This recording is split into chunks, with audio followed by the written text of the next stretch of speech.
Salut et bienvenue dans un nouveau tutoriel. Dans ce tutoriel, on va voir un outil d'analyse pas comme les autres outils. Cet outil n'est rien d'autre que le Makedi que vous voyez ici. Mes amis, savez-vous que le Makedi est un outil populaire, très utilisé par la majorité des traders? Mais c'est qu'il y a la majorité encore qui disent que cet outil ne marche pas. Pourquoi? Parce que tout simplement, il y a beaucoup de personnes qui utilisent cet outil mal. Il y a beaucoup de personnes qui interprètent cet outil mal. Savez-vous que si vous ne savez pas très bien interpréter un indicateur, cet indicateur ne peut pas marcher? Pour qu'un indicateur soit un outil efficace, il faut savoir très bien interpréter les informations fournies par l'indicateur. N'est-ce pas? Pour que le Makedi soit un outil efficace, il faut savoir très bien interpréter les informations fournies par le Makedi. Et croyez-moi, si vous savez très bien interpréter les informations fournies par le Makedi peut être un indicateur très efficace dans votre carrière de trading. Ça peut vous aider beaucoup dans votre carrière de trading, car c'est un indicateur pas comme les autres indicateurs. On va voir quoi et quoi exactement dans ce tutoriel. Dans ce tutoriel, on va voir c'est quoi exactement le Makedi, les meilleurs paramétrages du Makedi, les niveaux les plus importants du Makedi, la meilleure manière d'utiliser le Makedi, c'est-à-dire les meilleures manières, les meilleures façons d'utiliser le Makedi, les points convergence et divergence du Makedi, les erreurs à éviter lorsque vous avez affaire avec le Makedi et mes conseils à l'appui de tout ce qu'on va faire. Et je parle ici des points convergence et divergence. Retenez que le Makedi ici signifie tout simplement Moving Average Convergent Divergent. La moyenne mobile, convergence, divergence. C'est la raison pour laquelle ici, au niveau 5 ici, on va parler de la convergence et la divergence du Makedi. Et c'est très important. Mes amis, restez du début jusqu'à la fin de ce tutoriel, car dans ce tutoriel, je vais fournir des informations qui sont très intéressantes, indispensables même à l'utilisation du Makedi. Si vous voulez comprendre très bien l'utilisation du Makedi, vous voulez comprendre l'interprétation des informations fournies par le Makedi, vous voulez que le Makedi soit un outil très efficace dans votre carrière de trading, il faut suivre ce tutoriel du début jusqu'à la fin, car dans ce tutoriel, on va expliquer tout. On va décortiquer tout. Je vais essayer d'expliquer de façon très détaillée et très simple, n'est-ce pas, cet outil Makedi. Après ce tutoriel, vous n'aurez plus de problème avec l'utilisation de l'outil Makedi. On commence. C'est quoi le Makedi? Le Makedi est un indicateur d'analyse technique qui nous permet d'évaluer la tendance et le mouvement du prix dans les marchés financiers. Et cet outil a principalement 4 éléments. D'autres vous diront 3 éléments. Mais le quatrième élément ici, c'est nous-mêmes qui l'ajoutons. Quels sont les 4 éléments principaux du Makedi? Ici, on a la ligne Makedi. On a la ligne Makedi, la ligne de signal, l'histogramme et la ligne 0. Mais beaucoup de traders vous diront principalement que c'est 3 éléments-là. La ligne 0 là, c'est quelques traders qui vous diront, qui vous parleront de la ligne 0. Et c'est très important. La ligne 0 est très importante. C'est la raison pour laquelle je vous ai dit qu'on va expliquer tout dans ce tutoriel. Mes amis, ceux qui sont nouveaux, n'oubliez pas de vous abonner, d'activer la cloche de notification pour être notifié à chaque fois que je vais faire une nouvelle vidéo. N'oubliez pas de nous rejoindre sur Telegram. Le lien se trouve épinglé en commentaire. Ok. Maintenant, la ligne Makedi ici, c'est cette ligne que vous voyez là. La ligne qui est en bleu. C'est ça qu'on appelle la ligne Makedi. Et la ligne de signal, c'est cette ligne qui est en jaune. L'histogramme, c'est ça que vous voyez ici. Ça et ça. C'est ça qu'on appelle l'histogramme. Ne vous inquiétez pas. Je vous montre tout simplement car on va entrer en détail. Maintenant, comment on obtient la ligne Makedi?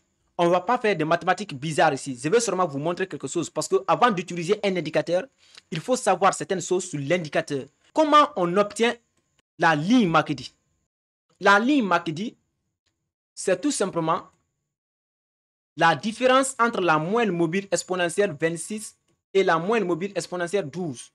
C'est-à-dire la moyenne mobile exponentielle 26 moins la moyenne mobile exponentielle 12. C'est ça qui donne la ligne Makedi que vous voyez ici en bleu. En bleu ici. Maintenant, la ligne de signal est tout simplement la moyenne mobile exponentielle 9 de la ligne de Makedi. Et l'histogramme c'est la distance qui existe entre la ligne Makedi et la ligne de signal. C'est-à-dire c'est l'espace qui existe entre la ligne Makedi et la ligne de signal. C'est ça tout simplement qui représente ici notre histogramme. Et la ligne 0, c'est le milieu de l'histogramme. Attends, je vais vous montrer tout. Je vais essayer d'abord d'enlever tout. Vous voyez, c'est la ligne Makedi qui est là, en bleu là. Ça, c'est la ligne Makedi. On va ajouter la ligne de signal. C'est la ligne de signal qu'on vient d'ajouter comme ça. Ce qui est en zone là, c'est la ligne de signal. Et la ligne de signal là est égale à la moyenne mobile exponentielle 9 de la ligne Makedi. Ces calculs bizarres là ne sont pas importants ici. Ce qui est important, c'est le mécanisme. Si vous comprenez le mécanisme, vous comprenez les informations que je vous fournis, comment utiliser l'outil là, c'est tout. Ce n'est pas ces calculs là ici, n'est-ce pas, qui nous intéressent. Mais je vous montre seulement quelque chose, c'est tout. Maintenant, on va ajouter l'histogramme.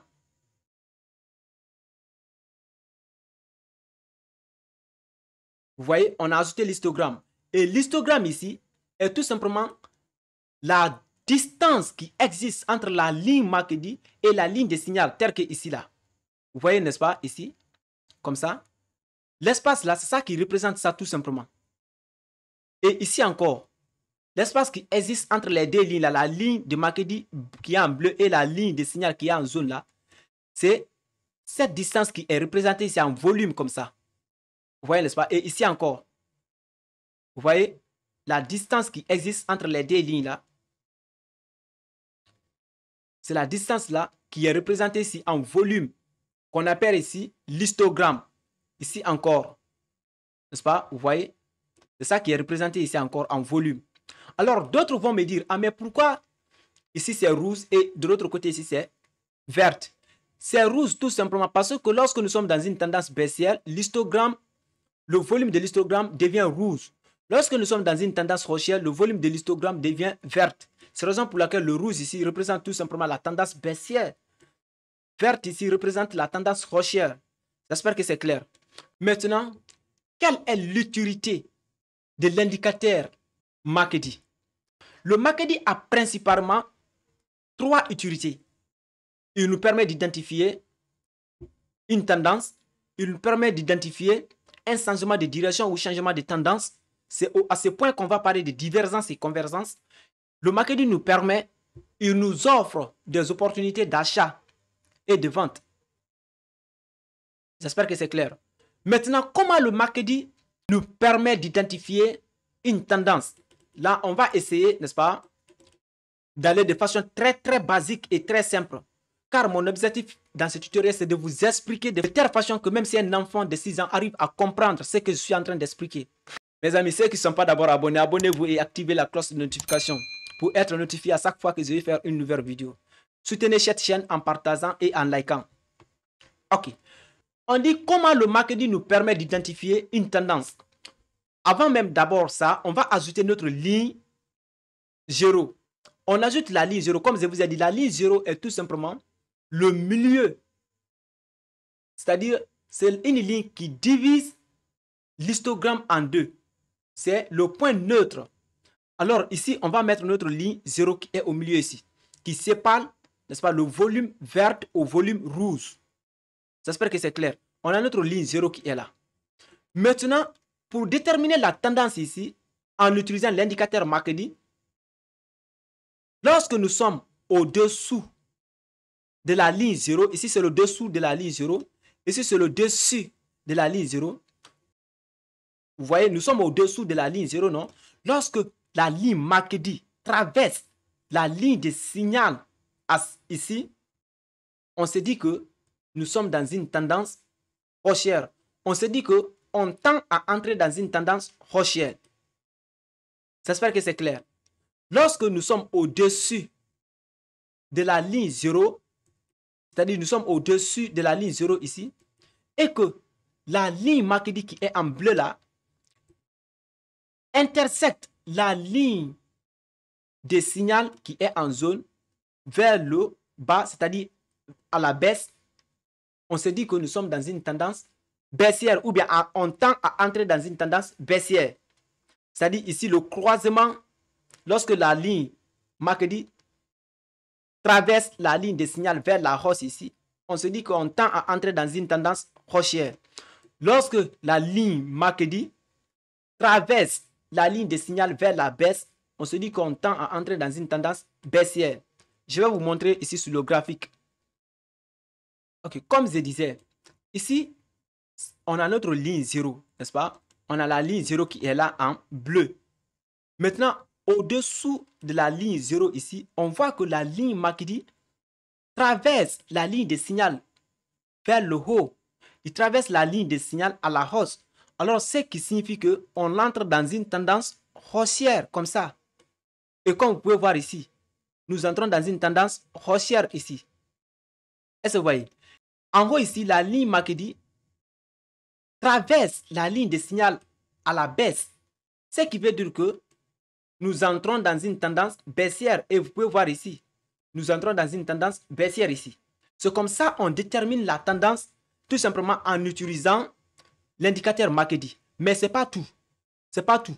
Car on va combiner l'indicateur MACD à un autre indicateur pour que les décisions qu'on va prendre soient une décision éclairée, soit une décision forte. J'espère que c'est clair. Parce que ce n'est pas tous ces croisements-là qui déterminent une tendance. Non. Non, par exemple, je vous montre un exemple ici.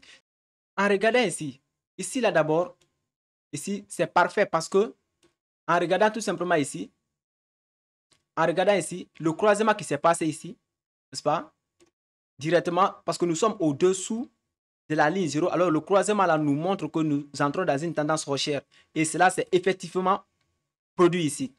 Après encore, le croisement ici encore, nous indique que nous entrons dans une tendance baissière. Parce que la ligne MACD a croisé, a intersecté la ligne de signal vers la baisse ici. Et encore au-dessus de notre ligne 0. Ce qui montre que nous entrons dans une tendance baissière. Et cela s'est produit ici. Et ici, on voit ici que le croisement, la ligne MACD croise, c'est-à-dire intersecte la ligne de signal vers la hausse. Alors cela nous montre une tendance haussière, n'est-ce pas? Et ici, on voit que la ligne MACD a traversé la ligne de signal vers la baisse. Ce qui montre que nous entrons dans une tendance baissière. Et pourtant que, regarde, parce que ce croisement-là ici nous montre tout simplement que nous entrons dans une tendance baissière.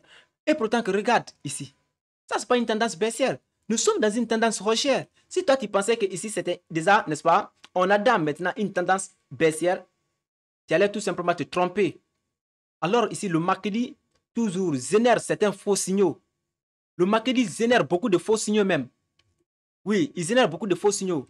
Alors, nous, pour que cet outil-là soit un outil efficace, il faut qu'on va essayer de passer par certaines techniques. On va essayer de combiner cet outil avec d'autres indicateurs techniques, avec d'autres outils.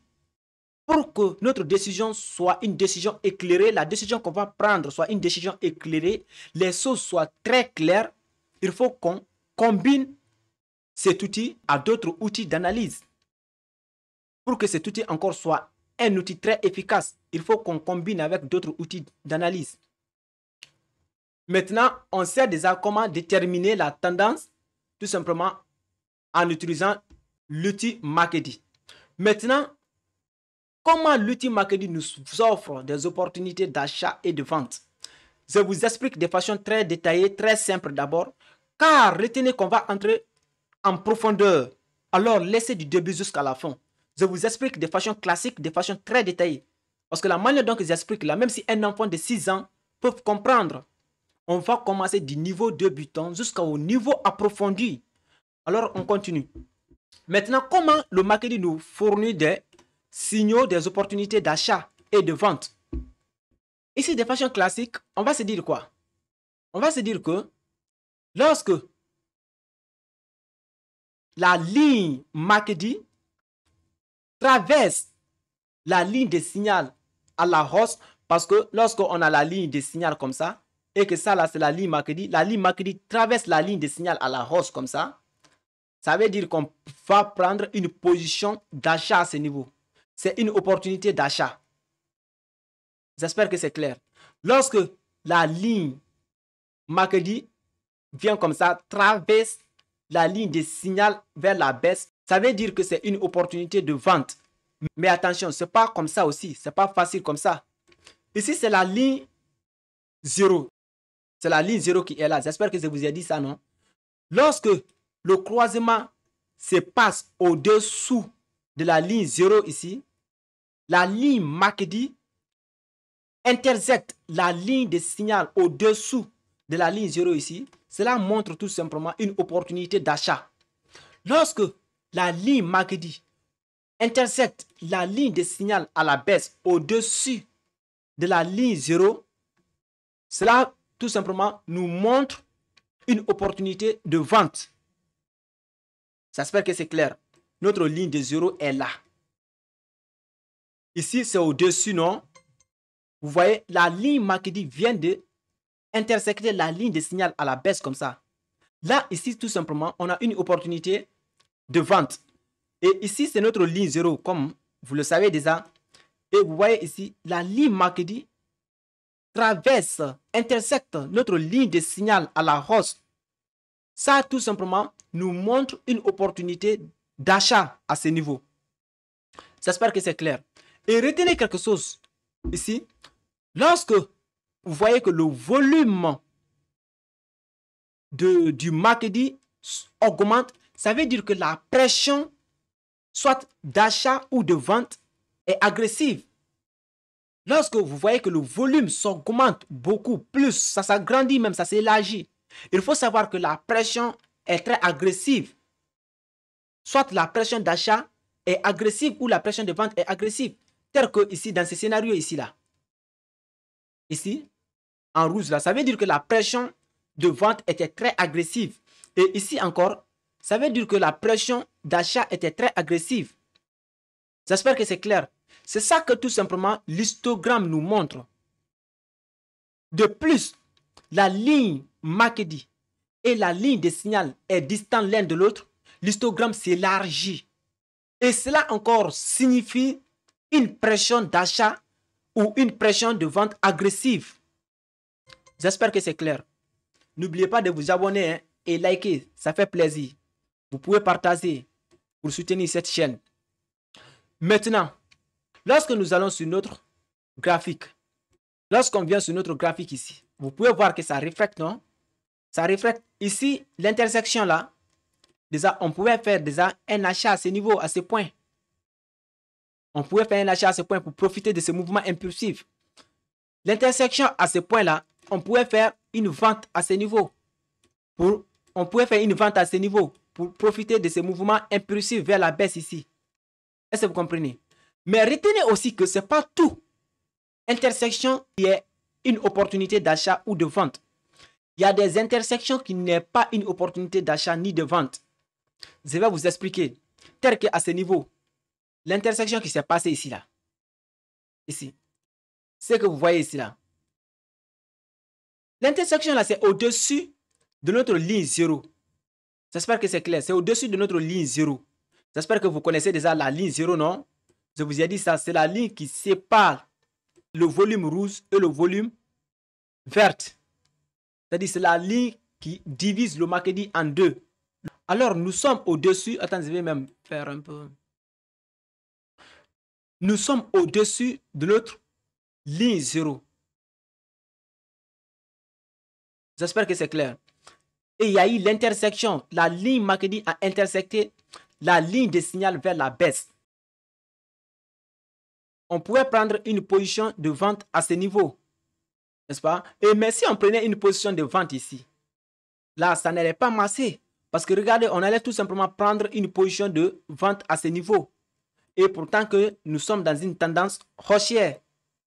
Là, ça n'allait pas masser. C'est la raison pour laquelle je vous dis que ce n'est pas tout croisement qui est une opportunité de vente ou d'achat. Pour que l'indicateur soit très efficace, il faut combiner avec d'autres indicateurs pour prendre une décision éclairée. J'espère que c'est clair. Maintenant, on va essayer d'aller de façon un peu approfondie. Maintenant, pour prendre une décision de vente ou d'achat, parce que nous ne voulons pas toujours que l'indicateur nous génère des faux signaux, parce que le marketing génère beaucoup de faux signaux. Mais nous ne voulons pas que l'indicateur nous génère beaucoup de faux signaux. Alors, on va essayer d'ajouter un autre indicateur qui va nous aider ici à prendre une décision éclairée. Mais avant cela, d'abord, je vais vous montrer comment on ajoute l'indicateur marketing sur notre graphique. Pour ajouter l'indicateur marketing sur votre graphique, il vous suffit d'aller en haut ici. Lorsque vous allez en haut ici, vous verrez l'indicateur, vous cliquez dessus. Vous cliquez sur l'indicateur. Après, vous allez mettre ici MACD. Vous mettez ici MACD, M-A-C-D. On clique dessus. Vous voyez, ça s'est affiché là, non? L'indicateur s'est affiché en bas ici. Maintenant, qu'est-ce qu'on va faire ici? On va essayer, n'est-ce pas, d'aller dans le paramétrage. Pour aller dans le paramétrage, vous voyez ici quelque chose est là. N'est-ce pas? On va essayer de cliquer, double-cliquer là-dessus. Cliquer 2 fois rapidement dessus comme ça. Le paramétrage va s'afficher. Ou bien si on ne clique pas 2 fois rapidement, on essaie de venir ici sur les 3 points qui sont là. On clique et puis on vient sur Setting. Paramétrage, on clique dessus. Le paramétrage s'est affiché. Qu'est-ce qu'on va faire maintenant? On a Fast Length ici. Slow Length. Source. On a Signal Length. Le paramétrage défaut là est bon. Le paramétrage défaut est bon. On a Fast Length. Ça, c'est la moyenne mobile exponentielle 12. Qui est la moyenne mobile rapide. On a Slow Length. La moyenne mobile exponentielle 26. Qui est la moyenne mobile lente. Après, on a Source. Source ici, ça veut dire la source. Et ce qui veut dire ici que si je clique ici, tout simplement, vous allez voir, on a Open, on a High, on a Low. Ce qui veut dire tout simplement, on va baser le calcul. C'est-à-dire la moyenne mobile, c'est la calculer à base de quel prix? Prix, quand on prend Open, ça veut dire ouvert, prix d'ouverture. Quand on prend High, le prix élevé. Quand on prend Low, le prix bas. Quand on prend Close, le prix de fermeture. C'est-à-dire quand on choisit Close, ça veut dire que la moyenne mobile sera calculée sur les prix de fermeture. Sur les prix de fermeture. Quand on choisissait Open, ça veut dire que la moyenne mobile allait être calculée sur les prix d'ouverture. Mais nous, on prend Close. Et ici, on a Signal Length. C'est-à-dire la période du signal. Ici, on a Fast Length, la période de la moyenne mobile qui est 12 ici. On a Slow Length, la période de la moyenne mobile qui est 26. Après, on a Signal Length, la période du signal. C'est la période du signal qui est là. Alors, cette période du signal là, c'est 9. Et je vous ai montré comment on les a obtenus. Ce n'est pas moi qui les ai faits. C'est observé au fur du temps. C'est observé depuis. Est-ce que vous comprenez? Alors, c'est un paramétrage par défaut. Pourquoi on choisit ce paramétrage par défaut? C'est tout simplement parce que c'est ça qui est utilisé par la majorité. Et je vous ai dit, n'est-ce pas, dans mon tutoriel précédent, que lorsque un indicateur est utilisé par la masse, cet indicateur aura une forte probabilité de marcher. Lorsque tout le monde fait la même chose, cette chose aura une forte probabilité de marcher. Lorsque tout le monde voit la même structure, le même sément, ce sément-là ou cette structure-là aura une forte probabilité de marcher. C'est toujours comme ça l'analyse. Est-ce que vous comprenez? C'est ça qui est utilisé par la plupart, par la majorité. C'est la raison pour laquelle nous utilisons ça. Quand toi tu vas, tu mets ici, là où il y a 12 là, tu vas là, tu mets là-bas 100, tu viens là où il y a 26, tu mets là-bas 30. Ça c'est ton problème. Tu seras la seule personne à utiliser ce que tu vas programmer. Ce que je vous recommande ici, c'est de laisser sur le paramétrage défaut. J'espère que c'est clair. Laissez sur le paramétrage défaut parce que c'est ça que la majorité utilise. Là, après avoir laissé ici comme ça, intact, vous venez sur style ici. Au niveau des styles là, vous pouvez même changer certaines choses ici. Vous pouvez changer tel que ici, lorsque je clique ici, sur le premier là, l'histogramme là, vous allez voir que l'histogramme va disparaître. Est-ce que vous voyez? Lorsque vous pouvez changer les couleurs selon vos choix. Quand on vient sur le niveau du Makedi là, n'est-ce pas, la ligne Makedi qui est là, lorsque vous cliquez ici, ça veut dire c'est la couleur. Alors moi, je choisis la couleur bleue. Je vais choisir la couleur bleue. N'est-ce pas? Après, je viens ici, je clique devant ici, sur le trait ici. Je vais essayer de mettre un peu en glas pour qu'on voit. Non, ça c'est trop. Après, je mets en gras comme ça. Après, je vais essayer de descendre sur signal qui est là. Là, la couleur du signal est bonne comme ça. Je clique sur le trait qui est devant ici. Je vais agrandir un peu. Ça, c'est bon comme ça. Après, je clique sur OK. C'est tout. Vous voyez maintenant, je viens de paramétrer mon indicateur marketing. Maintenant, on va essayer d'ajouter un autre indicateur sur notre indicateur marketing pour que les décisions qu'on va prendre soient une décision solide, soit une décision éclairée. Pour cela, on va essayer d'ajouter la moyenne mobile exponentielle descend. Pour ajouter la moyenne mobile exponentielle descend, ici, qu'est-ce qu'on va faire? On va encore dans l'indicateur, on met ici exponential moving average, ou bien on met moving average exponential, ou bien vous mettez tout simplement moving average, comme ça, vous cliquez dessus. Lorsque je clique dessus, comme ça, vous voyez, ça s'est affiché dans le graphique ici. Ça s'est affiché dans le graphique ici. Qu'est-ce que je vais faire maintenant? Je viens ici encore pour paramétrer. Je dois venir ici. N'est-ce pas? Je viens là-bas. Je clique dessus rapidement 2 fois, comme ça. Le paramétrage s'affiche directement, ou bien je viens sur les 3 traits qui sont devant ici. Je clique dessus. Je viens sur paramétrage. Je clique sur paramétrage. Maintenant, qu'est-ce que je vais faire ici? Il y a l'inf qui est là. Dans l'inf, là, il y a 9. Alors, vous changez ça. Vous mettez descend là-bas. La moyenne mobile descend. Vous venez ici, source, vous laissez source comme ça. Offset, vous laissez comme ça. Vous venez là où il y a smoothing line. Alors, vous cliquez ici.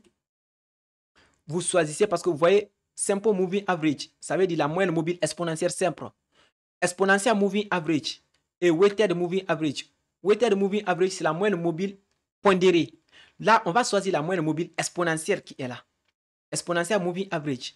On vient encore en bas ici, smoothing line, on met là-bas descend. Après avoir mettre là-bas descend, vous venez encore ici sur style, style qui est là. Lorsque vous venez ici, vous pouvez changer la couleur. Ici, tout simplement en cliquant ici. Mais moi, je laisse avec cette couleur. La couleur là est bonne. Après, on clique sur la ligne qui est devant ici. Ou bien c'est même affiché en bas ici. La ligne là. On va essayer d'agrandir. Comme ça. Pour qu'elle soit visible.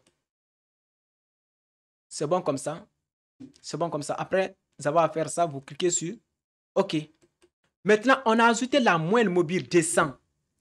Comment on va utiliser la moyenne mobile descend et notre outil marketing pour prendre une décision d'achat ou de vente.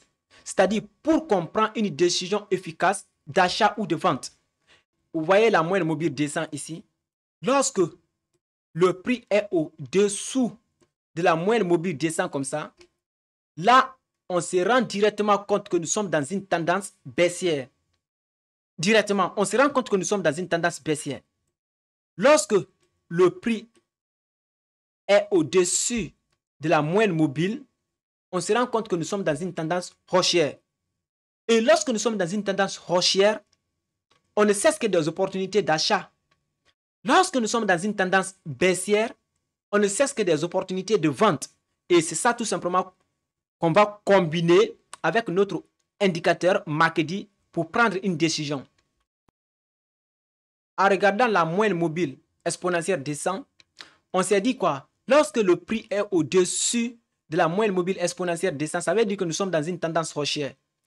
Lorsque le prix est au-dessous de la moyenne mobile descend, ça veut dire que nous sommes dans une tendance baissière.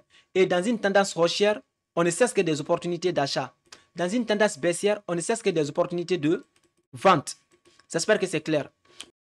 Même si le prix se situe au-dessus de la moyenne mobile descend, pour qu'on prenne une position d'achat, il faut que notre condition soit remplie. Quelle est cette condition? Il faut que la ligne marketing et la ligne de signal se situent au-dessous de la ligne 0 qui est là. Si les deux se situent au-dessous de la ligne 0 qui est là, comme ça, là, ce n'est pas encore suffisant.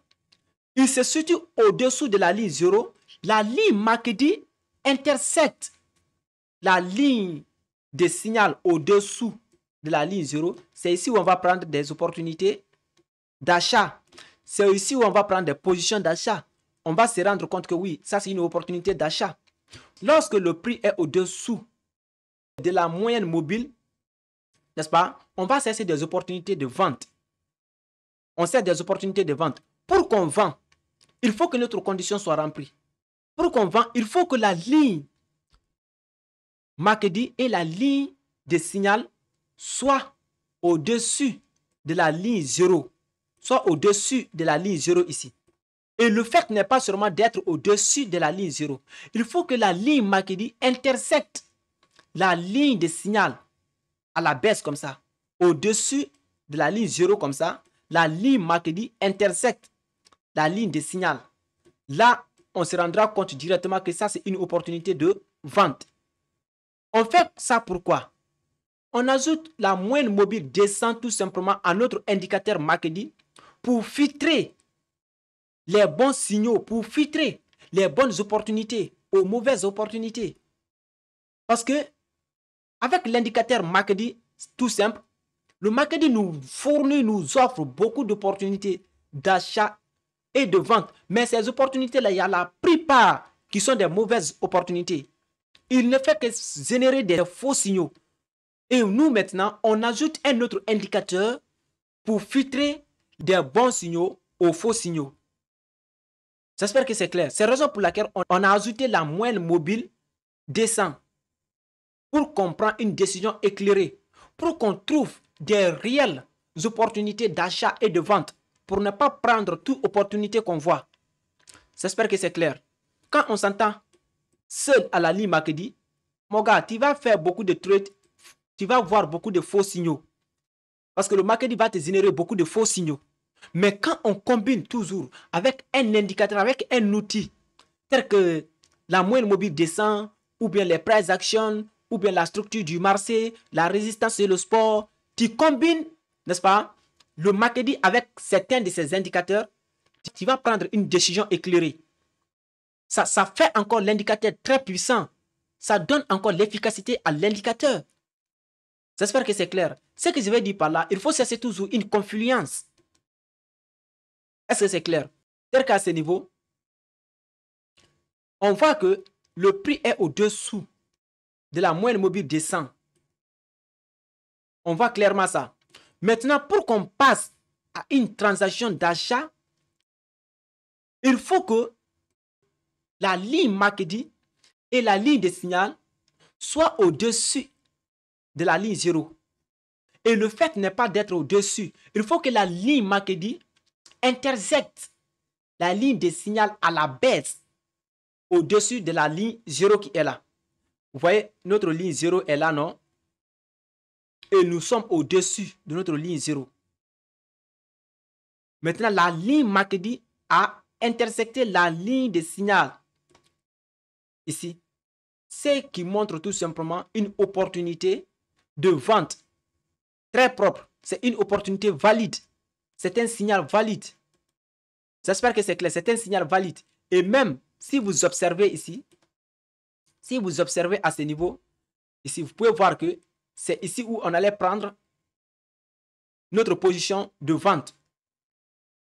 Et si on prenait notre position de vente ici, regardez, on allait profiter de ce mouvement impulsif.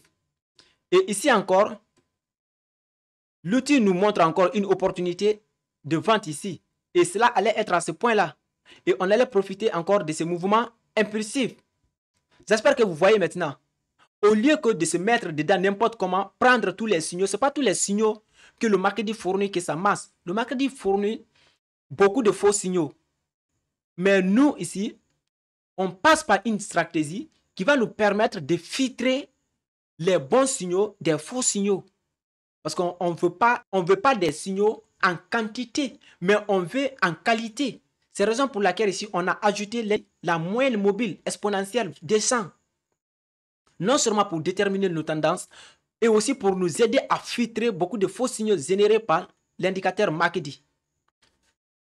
Et ici encore, nous sommes au-dessus de la moyenne mobile descend. Mais l'indicateur ne nous montre aucun signal l'indicateur ne nous offre aucune opportunité d'achat à ce niveau. Pourquoi? Parce que tout simplement, pour qu'on achète, il faut que la ligne MACD et la ligne de signal s'intersectent en bas ici.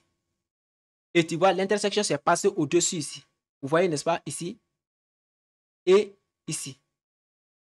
J'espère que vous comprenez maintenant.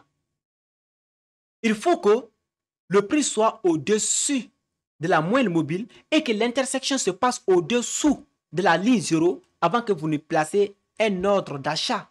Ceux qui ne sont pas d'abord abonnés, abonnez-vous et activez la cloche de notification pour être notifié à chaque fois que je vais faire une nouvelle vidéo.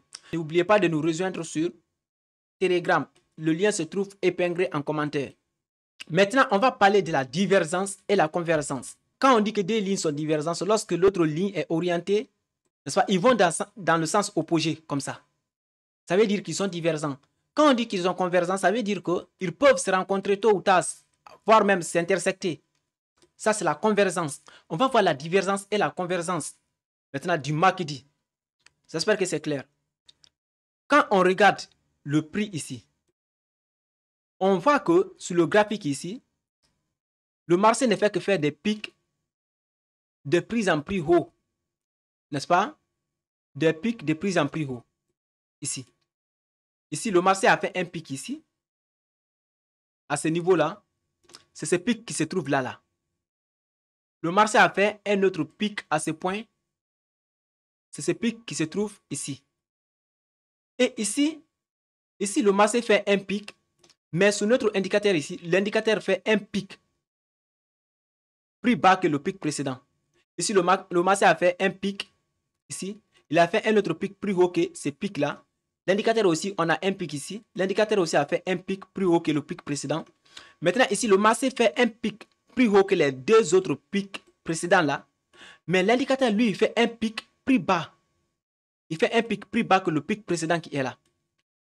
Après, le marché encore fait un pic plus haut que le pic précédent là. L'indicateur fait encore un pic plus bas que le pic précédent qui est là. Ça veut dire que le marché est en train de faire des pics de prise en plus haut, cependant que notre indicateur est en train de faire des pics de prise en plus bas. Ça, c'est la divergence, ça qu'on appelle la divergence. Est-ce que vous voyez, les deux directions sont opposées. Alors, si cela se produit sûrement, il faut savoir que l'indicateur te donne un signal en te disant que très bientôt, on va entrer dans une tendance baissière. Et comme vous pouvez constater ici, et comme vous pouvez constater à ce niveau, après seulement cela, qu'est-ce qui s'est passé? On s'est retrouvé dans une tendance baissière. Parce que la divergence là nous montre tout simplement un changement de direction, changement de tendance. J'espère que c'est clair. Okay. Mes amis, n'oubliez pas de vous abonner, d'activer la cloche de notification pour être notifié à chaque fois que je vais faire une nouvelle vidéo. Quand on regarde ici, très bien, on peut voir que le marché a fait un pic ici. Ce pic-là est là. Après, il a fait un pic plus haut que le pic précédent. Mais ici, notre indicateur fait un pic plus bas que le pic précédent. Ça veut dire que ici on monte. Et pendant que ici, on descend, l'indicateur nous montre une baisse ici. Ça encore, c'est la divergence. Et la divergence là nous montre tout simplement un retournement de tendance, comme je vous ai dit. Et après ça, on peut voir la ligne MACD a intersecté la ligne de signal directement. Ça, c'est une opportunité encore de vente. Quand on vendait à ce point-là, on allait profiter de ce mouvement impulsif vers le bas. J'espère que c'est clair. Mes amis, pour prendre une décision prix éclairée, il faut toujours combiner l'indicateur MACD avec un autre outil d'analyse. C'est très important. C'est-à-dire qu'à ce niveau-là, si ici on a tout simplement utilisé le MACD, et si on combinait le MACD ici avec la structure du marché, ça allait encore masser. On a déjà eu la divergence à ce point. On a eu la divergence. Ça veut dire que très bientôt, on va entrer dans une structure baissière. Ou bien, maintenant, quand on prend la structure du marché, on peut voir à ce niveau ici qu'on a un double top ici. On a un double top à ce niveau. Ou bien, et le double top nous montre quoi? Le double top nous montre tout simplement un retournement de tendance à la baisse. Le double top s'est formé. Il y a eu la cassure de la ligne de coup et puis le retest. Là, vous voyez ce qui s'est passé après directement. Alors, c'est ça que vous devrez cesser. C'est une confluence. Lorsque vous avez plusieurs confluences, encore ça renforce encore votre décision. Ça vous donne une vision claire sur la prise de décision. J'espère que c'est clair. Mes amis, n'oubliez pas de vous abonner et d'activer la cloche de notification. On se retrouve dans un nouveau tutoriel. Ciao.